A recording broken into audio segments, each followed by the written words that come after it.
আসসালামু আলাইকুম। ওয়ালাইকুম সালাম রহমতুল্লাহি ওয়া বারাকাতুহু। আপনার কি নাম? আমার নাম ইদ্রিস আলী, আপনার বাড়ি করিমগঞ্জ। করিমগঞ্জ। তাহলে এই বৃদ্ধাশ্রমে আসলেন কিভাবে? বিশেষ সময় আমার বউ দিয়ে গেছে। আপনার বউ দিয়ে গেছে? জি, আপনার সন্তানাদি নাই? আছে। তারা দেখে না? না, তারা খোঁজ খবরও নেয় না?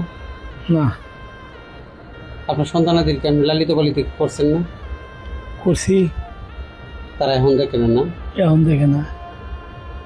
এতে কি আপনার কাছে কষ্ট লাগে না?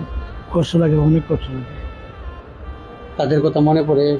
অনেক মনে পড়ে। রাত্রে যখন বাজার থেকে আসতেন, আসার পরে যখন আপনি মজা নিয়ে আসতেন সন্তানের জন্য, সন্তানকে যখন দিতেন, তখন আপনার কাছে ভালো লাগতো না? হ্যাঁ, ভালো লাগবে, অনেক ভালো এই দৃশ্যগুলো কি আপনার মনে পড়ে? মনে পড়ে।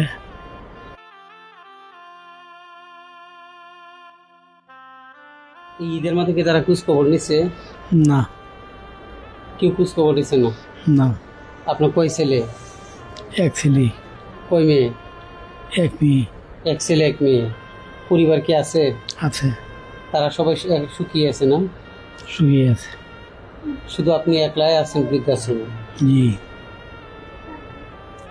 আমি আর কি বলবো। যে সন্তানরা এসে বাবা মাকে বৃদ্ধাশ্রমে রেখে যায়, এই সন্তানদের উদ্দেশ্যে কিছু বলবেন? কারণ তারাও তো একসময় বাবা মা হবে, তারাও তো একসময় বৃদ্ধ হবে। তখন তাদেরকে যদি এভাবে এসে বৃদ্ধাশ্রমে রেখে যায়, তাদের কাছে কেমন লাগবে? এই উদ্দেশ্যে কিছু আপনি বলবেন? কোনো সন্তান যেন তার মা বাবাকে বৃদ্ধাশ্রমে না রেখে যায়।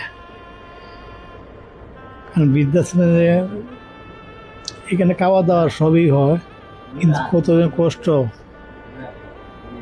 এদেরকে দেখতে পারি না,